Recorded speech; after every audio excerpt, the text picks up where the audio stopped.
RBI ने recently एक अपनी ट्रेंड्स रिपोर्ट निकाली है जहां पे पूरे साल के जो शेड्यूल्ड कमर्शियल बैंक्स हैं, प्राइवेट और पब्लिक सेक्टर बैंक्स, उनकी जो एसेट क्वालिटी है उसको रिव्यू करा है। मतलब कि बैंक्स के जो लोन्स हैं, बैंक्स की जो प्रॉफिटेबिलिटी है और किस प्रकार से रीस्ट्रक्चरिंग हो रही है, उन सब की बात आरबीआई ने इस पर्टिकुलर रिपोर्ट में करी है। प्री मेंस और इंटरव्यू के पॉइंट ऑफ व्यू से काफी सारे इंपॉर्टेंट टर्मिनोलॉजीज और पॉइंट्स हैं जो हमारे को यहाँ पे समझने हैं, और किस तरीके से एक स्ट्रक्चर्ड आंसर हम लिख सकते हैं वो भी यहाँ पे समझने वाले हैं। तीन मेजर टॉपिक्स के बारे में बात करूंगा। एक, एसेट क्वालिटी और एनपीएस की आरबीआई का इसके बारे में क्या कहना है, शक्तिकांत दास ने जो रिपोर्ट रिलीज करी है इसके बारे में क्या कहना है, साथ के साथ रीस्ट्रक्चर्ड एडवांसेस क्या होते हैं, और क्रेडिट टू जीडीपी का क्या आजकल सिनारियो चल रहा है, और रूरल अर्बन में क्रेडिट ग्रोथ किस तरीके से ऑफटेक कर रही है, इन सब के बारे में बात करने वाले हैं इस पर्टिकुलर वीडियो में, presented by me Madhut Gupta. Unacademy subscribe करने के लिए you have to use the referral code Madhut Gupta 10% discount के लिए नीचे डिस्क्रिप्शन बॉक्स में टेलीग्राम चैनल का लिंक दिया, उसे जरूर ज्वाइन करिए। 29 दिसंबर से नए बैच शुरू हो रहे हैं इंग्लिश, हिंदी और बाइलिंगुअल में, जहां पे पूरा सिलेबस कवर होगा, इंक्लूडिंग इंटरनेशनल रिलेशंस का मेरा बैच शुरू हो रहा है 29 दिसंबर से ही। ऑल्सो संडे को 11 बजे कॉम्बैट तो हो गई। ऑल्सो अपने दो मेजर क्विजेस जो मंडे टू फ्राइडे होते हैं, एक डेली स्टैटिक अभियान क्विज और T20 daily current affairs series, साथ के साथ मृणाल सर का मंडे को करंट अफेयर्स का क्विज होता है 20 एमसीक्यू का 20 मिनट का, शाम को 8 बजे। तो मृणाल सर द्वारा ये क्वेश्चन सेट किए जाते हैं, सो डू अटेम्प्ट दैट। मतलब पूछने की बात ही नहीं है, तो करना ही करना है, राइट। ऑल्सो 1-to-1 मेंटरशिप और गाइडेंस के लिए do join Unacademy using the referral code Madhut Gupta for 10% discount. तो सबसे पहले यहां पे बात करने वाले हैं अबाउट कि आरबीआई ने जो रिपोर्ट निकाली है। रिपोर्ट समझने से पहले एक बेसिक कॉन्सेप्ट समझना है कि किसी भी बैंक का जो प्रॉफिट होता है, किसी भी बैंक की जो प्रॉफिटेबिलिटी होती है, that is return on investment minus cost of credit. Sir समझे नहीं, इसका मतलब क्या है? इसका मतलब यह है कि सपोज करिए ये एक बैंक है, आपने बैंक में 100 रुपए जमा कराए और बैंक ने आगे 20 रुपए शेयर मार्केट में लगा दिए, 10 रुपए का गोल्ड खरीद लिया और बचे हुए 70 रुपए का लोन दे दिया। सपोज करो इस तरीके से कुछ बैंक ने करा। ये जो 100 रुपए बैंक ने आपसे लिए फिक्स डिपॉजिट के फॉर्म में या फिर सेविंग डिपॉजिट के फॉर्म में, इस पे बैंक आपको देता है इंटरेस्ट, ब्याज का पैसा। आपने देखा होगा कि आपको एफडी पे ब्याज मिलता है। लेमन भाषा में बैंक ये जो आपको इंटरेस्ट दे रहा है, बैंक ये जो आपको ब्याज का पैसा दे रहा है, इसे बोला जाता है cost of credit. Cost of credit का मतलब होता है कि बैंक कितने पैसे खर्च करके कैपिटल को रेस कर रहा है। मतलब कि बैंक का जो सबसे बड़ा रॉ मटेरियल होता है वो उसका पैसा होता है, तभी तो वो आगे लोन देगा, तभी तो आगे टाटा अंबानी अडानी ऐसे बिजनेसमैन को लोन देगा और फिर वहां से हायर इंटरेस्ट चार्ज करेगा, तभी तो बैंक शेयर मार्केट में पैसा लगाएगा, तभी तो बैंक अलग अलग सरकारी बॉन्ड्स में पैसा लगाएगा, गोल्ड में पैसा लगाएगा। मतलब ये जो आप लोगों से पैसा लिया रहा था डिपॉजिट के फॉर्म में, फिक्स डिपॉजिट के फॉर्म में, सेविंग्स डिपॉजिट के फॉर्म में, करंट डिपॉजिट के फॉर्म में, इस पैसे पे बैंक आपको इंटरेस्ट देता है, जिसे बोले जाता है कॉस्ट ऑफ क्रेडिट। फिर उसके बाद बैंक ने पैसा आगे इन्वेस्ट कर दिया शेयर मार्केट में, गोल्ड में, गवर्नमेंट सिक्योरिटीज में और लोन्स वगैरह में, और यहां से बैंक कुछ पैसा कमाता है जिसको कहते हैं रिटर्न ऑन इन्वेस्टमेंट। कि जितना पैसा बैंक ने इन्वेस्ट करा उस पर बैंक को क्या रिटर्न मिल रहा है, that is known as return on investment. तो बैंक का जो प्रॉफिट होता है उसका फॉर्मूला आप इस तरीके से ध्यान रखेंगे, return on investment minus cost of credit. अगर हमारे को एक बैंक को प्रॉफिटेबल बनाना है तो आवर ऑब्जेक्टिव इज कि बैंक का जो रिटर्न ऑन इन्वेस्टमेंट है ये इंक्रीज होता रहे और उनका जो कॉस्ट ऑफ क्रेडिट है वो रिड्यूस होता रहे। जितनी कम कॉस्ट ऑफ क्रेडिट होगी, जितना ज्यादा रिटर्न ऑन इन्वेस्टमेंट होगा बैंक्स उतने ही ज्यादा प्रॉफिटेबल होते रहेंगे। आरबीआई की रिपोर्ट दिखाती है कि 2020-21 में, जो कि पैंडेमिक का ईयर था, यहां पे बैंक्स की प्रॉफिटेबिलिटी सरप्राइजिंगली इंक्रीज हो गई। सबको उम्मीद थी बैंक्स की प्रॉफिटेबिलिटी कम होगी, जो फाइनेंशियल स्पेस है, फाइनेंशियल सेक्टर है, वो काफी ज्यादा इंपैक्ट होगा, बट सरप्राइजिंगली आरबीआई की रिपोर्ट दिखाती है कि बैंक्स की जो प्रॉफिटेबिलिटी है दैट हैज इंक्रीज्ड। उसके कुछ कारण है। सबसे पहले आपको पता होगा कि पैंडेमिक के टाइम पे जो इंटरेस्ट रेट था फिक्स डिपॉजिट्स का और सेविंग डिपॉजिट रेट, वो काफी ज्यादा कम हो गया था और आज भी कम ही है। मतलब अगर आप फिक्स डिपॉजिट करा रहे हो तो आपको 4-4.5% का इंटरेस्ट रेट वहां पे मिलेगा, जिसका मतलब है कि जो कॉस्ट ऑफ क्रेडिट है वो काफी ज्यादा गिर गई थी। हेंस बैंक्स की प्रॉफिटेबिलिटी इंक्रीज होने लगी, कॉस्ट ऑफ क्रेडिट गिर गई थी। ये हो गया फैक्टर नंबर 1।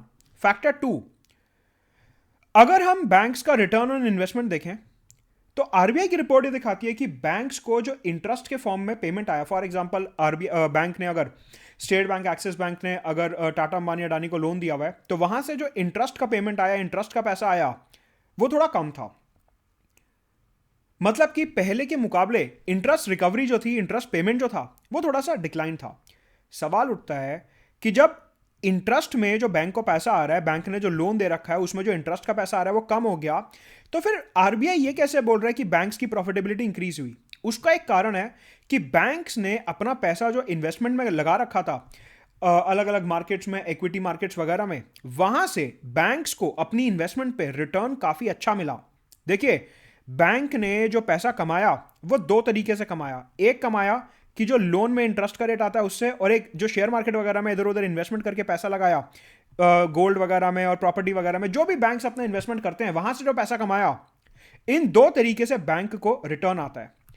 तो बैंक का जो लोन इंटरेस्ट था वो हल्का सा डिक्लाइन हुआ, लेकिन ये जो बैंक्स की इन्वेस्टमेंट थी शेयर मार्केट वगैरह में, यहां से बैंक्स ने बहुत पैसा कमाया, ऐसा आरबीआई की रिपोर्ट कहती है। तो देखिए, तीन फैक्टर्स क्या बने कि जो बैंक्स ने आपसे, हमसे जो डिपॉजिट के फॉर्म में पैसा लिया उसकी कॉस्ट कम हो गई, which is good for the bank, bank के लिए अच्छी बात है। बैंक्स की जो इंटरेस्ट पेमेंट है वो कम हो गई, लेकिन इन्वेस्टमेंट पे जो रिटर्न था वो इंक्रीज हो गया शेयर मार्केट, गोल्ड वगैरह पे, जिसकी वजह से ओवरऑल बैंक्स की जो प्रॉफिटेबिलिटी है 2020-21 में, जो पैंडेमिक ईयर था, वो इंक्रीज हो गई, वो इंप्रूव हो गई, जो कि एक अच्छा सिंबल है। हाउएवर, एक फैक्टर जो आपको फ्यूचरिस्टिक पॉइंट ऑफ व्यू से ध्यान रखना है वो ये कि बैंक्स की जो क्रेडिट ग्रोथ है वो काफी कम रही है। सवाल उठता है क्रेडिट ग्रोथ का क्या मतलब है? क्रेडिट ग्रोथ का मतलब होता है कि बैंक ने कितने नए लोन्स दिए मार्केट में, मतलब कि कितने बिजनेसमैन ने, रूरल एरियाज में किसानों ने, छोटे छोटे एमएसएमई बिजनेसेस ने कितने लोन लिए। वो जो लोन की ग्रोथ है वो कोई बहुत ज्यादा मोटिवेटिंग नहीं रही। मतलब कि 2020-21 में बैंक्स ने पैसा कमाया, जो कि अच्छी बात है, लेकिन हमारे को आगे के धंधे का भी सोचना है, हमारे को आगे के बिजनेस का भी सोचना है। आज अगर लोन दोगे तभी तो कल इंटरेस्ट में पैसा मिलेगा। ये थोड़ी ना है कि कल कोई अलग से चमत्कार हो जाएगा और बैंक्स को एकदम प्रॉफिट मिल जाएगा। लोन होता है 5 साल का, 10 साल का, 15 साल का। आज अगर लोन दोगे तभी तो कल का पैसा जनरेट होगा। बैंक्स का जो क्रेडिट ग्रोथ है वो बहुत ज्यादा मोटिवेटिंग नहीं रहा है, बहुत ज्यादा वहां पे ग्रोथ नहीं हुई है, जिसकी वजह से एक फ्यूचरिस्टिक पॉइंट ऑफ व्यू से बैंक्स को यहां पे रिस्क फेस करना पड़ सकता है। राइट। अच्छा, ये जो मैं रिपोर्ट की बात कर रहा हूं, इस रिपोर्ट का नाम है trends and progress report RBI की। ये साल में एक बार रिपोर्ट आती है। प्रीलिम्स का यहां से सीधा सवाल निकलेगा कि ये जो ट्रेंड्स एंड प्रोग्रेस रिपोर्ट है ये कौन निकालता है, तो आपका जवाब होगा ये रिपोर्ट आरबीआई निकालता है साल में एक बार। राइट। तो इस रिपोर्ट का नाम ध्यान रखेंगे। तो ये हो गया profitability of bank. Second aspect जो इस ट्रेंड्स एंड प्रोग्रेस रिपोर्ट में हाईलाइट किया गया, that is with regards to non performing assets, NPS, कि जो स्केड्यूल्ड कमर्शियल बैंक्स हैं, स्केड्यूल्ड कमर्शियल बैंक जो अपने प्राइवेट और पब्लिक सेक्टर बैंक्स हैं, HDFC, ICICI, Axis, Union Bank etcetera, ये जो अपने स्केड्यूल्ड कमर्शियल बैंक्स हैं, इनके एनपीएस पहले के मुकाबले कम हो गए हैं।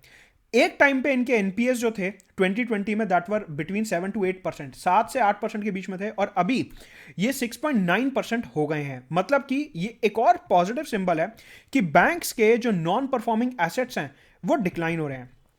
यहां पे आपको एक बात समझनी है।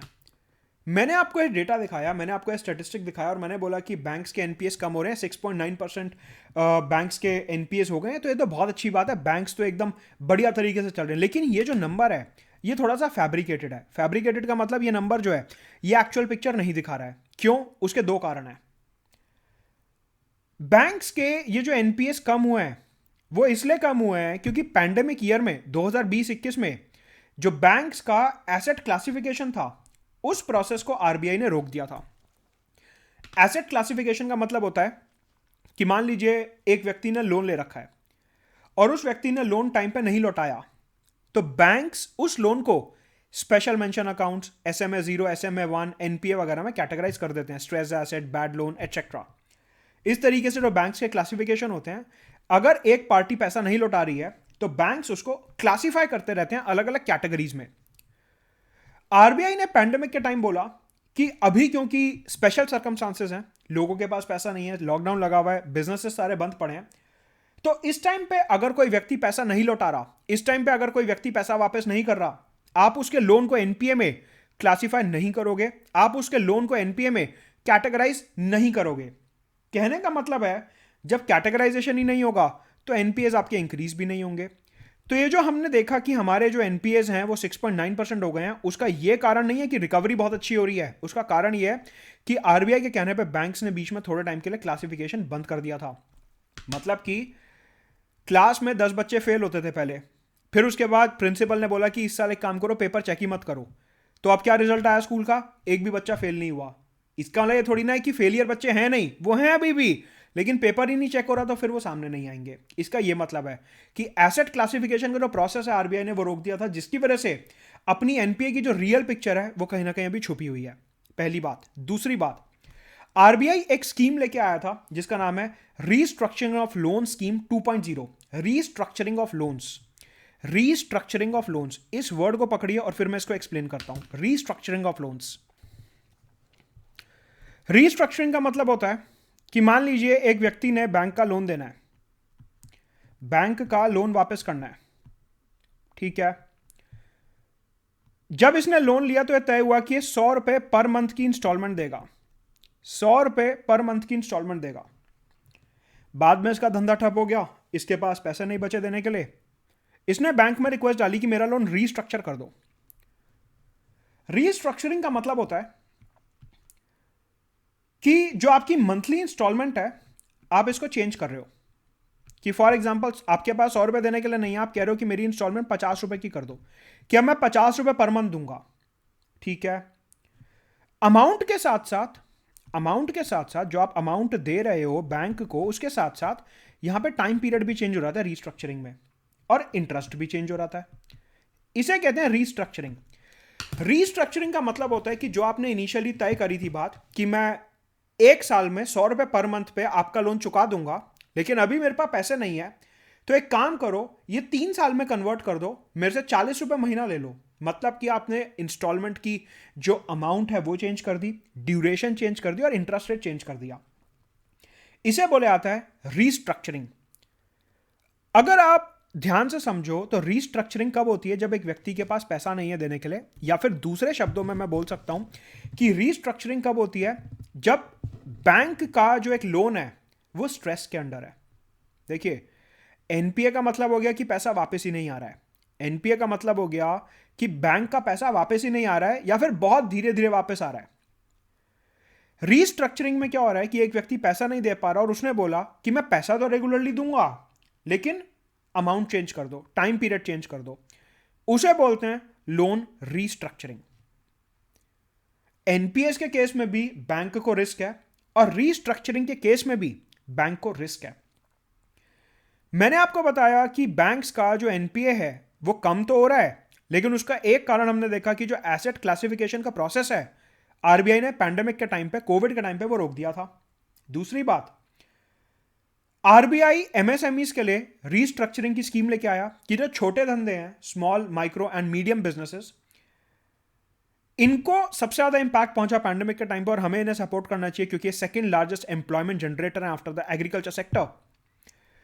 तो इनकी रीस्ट्रक्चरिंग जरूरी है जिससे इनका बिजनेस चलता रहे। मतलब कि स्ट्रेस तो यहां पे भी है। यह बात अलग है कि वो इस नंबर में दिखाई नहीं दे रहा, लेकिन ये जो रीस्ट्रक्चरिंग हो रही है इससे बैंक की बैलेंस शीट में स्ट्रेस तो दिख रहा है। मतलब कि अगर मैं बैंक्स की बैलेंस शीट एनालाइज करूं तो हमारे को दो चीजें दिखती हैं। एक, कि जब ये एसेट क्लासिफिकेशन दोबारा से शुरू होगा तो एनपीएस का नंबर ऊपर जा सकता है। दूसरा, ये जो हमने एमएसएमईज के लोन्स की रीस्ट्रक्चरिंग करी है, अगर एमएसएमईज का धंधा अभी भी नहीं चला और ओमिक्रॉन के चलते थर्ड लॉकडाउन आ गया तो उससे जो रीस्ट्रक्चर लोन्स हैं ये एनपीएस में कन्वर्ट हो सकते हैं और ये नंबर और ऊपर जा सकता है। मतलब कि ये जो हमने देखा एनपीएस का नंबर कम है, इसमें दो रिस्क अभी भी हैं, एक एसेट क्लासिफिकेशन और एक रीस्ट्रक्चरिंग ऑफ लोन्स। तो ओवरऑल सिनारियो ये है कि पैंडेमिक के चलते प्रॉफिटेबिलिटी तो इंक्रीज हुई, लेकिन क्रेडिट ग्रोथ इतनी ज्यादा इंक्रीज नहीं हुई। मतलब कि फ्यूचरिस्टिक पॉइंट ऑफ व्यू से बात अच्छी नहीं है। एनपीएस तो कम हुए, लेकिन ये एक फर्जी तरीके से कम हुए कि एक तो एसेट क्लासिफिकेशन रोक रखा है, दूसरा जो लोन्स थे उनकी रीस्ट्रक्चरिंग कर दी जिससे वो एनपीए में कन्वर्ट ना हो। मतलब स्ट्रेस तो अभी भी है, फ्यूचर प्रॉफिटेबिलिटी को लेकर स्ट्रेस, और ये जो क्लासिफिकेशन और रीस्ट्रक्चरिंग है इसको लेकर स्ट्रेस। मेंस और इंटरव्यू के पॉइंट ऑफ व्यू से, प्रीलिम्स के पॉइंट ऑफ व्यू से चीजें ध्यान रखेंगे। इसके अलावा अगर मैं बैंक्स की लेंडिंग की बात करता हूं, मैंने आपको क्या बताया कि क्रेडिट ग्रोथ जो है बैंक्स की, मतलब बैंक्स कितना उधारी में पैसा दे रहे हैं, लोन में कितना पैसा दे रहे हैं, वो काफी कम रहा है। आरबीआई की जो ट्रेंड्स रिपोर्ट है दिखाती है कि धीरे धीरे बैंक्स की जो लेंडिंग है, बैंक्स जो उधारी में पैसा दे रहे हैं, ये धीरे धीरे इंक्रीज हो रहा है और पर्टिकुलरली रूरल और सेमी अर्बन एरियाज में ज्यादा इंक्रीज हो रहा है। अर्बन एरिया से ज़्यादा जो लोग लोन ले रहे हैं वो रूरल और सेमी अर्बन एरियाज में ले रहे हैं, और उसमें भी दो तरीके के शेड्यूल्ड कमर्शियल बैंक्स होते हैं हमने देखा, एक प्राइवेट और एक पब्लिक। जो सरकारी बैंक्स हैं, स्टेट बैंक ऑफ इंडिया और अपने सारे यूनियन बैंक वगैरह, ये ज्यादा लोन्स दे रहे हैं रूरल एरियाज में as compare to private sector banks. Prelims के पॉइंट ऑफ व्यू से स्टेटमेंट्स फंस सकते हैं, तो ये ध्यान रखना। ऑल्सो एक रेशियो होता है बैंकिंग इंडस्ट्री में जिसको बोला जाता है क्रेडिट टू जीडीपी रेशियो, कि अगर आपका जीडीपी 100 रुपए का है तो आप कितने रुपए के लोन दे रहे हो उसके आगे। कि अगर हमारे देश का जीडीपी 100 रुपए है और आप लेट से 5 रुपए का लोन दे रहे हो, तो हमारा क्रेडिट टू जीडीपी रेशियो कितना हो गया, 5%। एग्जाम्पल, बेसिकली ये हमारे को बताता है कि हमारे यहां क्रेडिट का आउटफ्लो कितना है, हमारे यहां क्रेडिट ग्रोथ कितनी है, और हमारे यहां बैंकिंग और फाइनेंशियल सेक्टर कितना अच्छे से काम कर रहा है। आरबीआई की रिपोर्ट का यह मानना है कि ये जो क्रेडिट टू जीडीपी रेशियो है ये धीरे धीरे इंक्रीज हो रहा है। देखिए, क्रेडिट टू जीडीपी रेशियो जो है ये धीरे धीरे इंक्रीज हो रहा है, मतलब कि क्रेडिट जो है ओवरऑल ये थोड़ा थोड़ा इंक्रीज हो रहा है, which is a positive sign. आने वाले समय में देखना होगा कि क्रेडिट कितना बढ़ता है। देखिए, क्रेडिट बढ़ना अच्छी बात होती है, उसका बेनिफिट ये होता है कि अगर टाटा, अंबानी, अडानी ऐसे बड़े बिजनेसमैन क्रेडिट लेंगे तो अल्टीमेटली वो कहीं पैसा इन्वेस्ट करेंगे। उससे क्या होगा, एक तो बैंक को ब्याज के फॉर्म में पैसा मिलेगा, मतलब बैंक की प्रॉफिटेबिलिटी इंप्रूव होगी। इसके अलावा इकोनॉमी में इन्वेस्टमेंट होगा, एम्प्लॉयमेंट जनरेशन होगा, जो लोगों को नौकरी मिलेगी वो फर्दर आगे TV, fridge, AC, mobile phone खरीदेंगे, मतलब इकोनॉमी में एक पैसे का सर्कुलेशन शुरू होगा और जीडीपी अल्टीमेटली ग्रो करेगा। तो credit to GDP ratio increase होना चाहिए, तभी जाके हमारी इकोनॉमी में इन्वेस्टमेंट्स इंप्रूव होंगे। तो ये है आरबीआई की ट्रेंड्स रिपोर्ट का एनालिसिस। और वीडियोस आ रहे हैं जिसमें और करंट अफेयर्स कवर करने वाला हूं। अनअकैडमी सब्सक्राइब करने के लिए use the referral code Madhud Gupta. Let's crack it.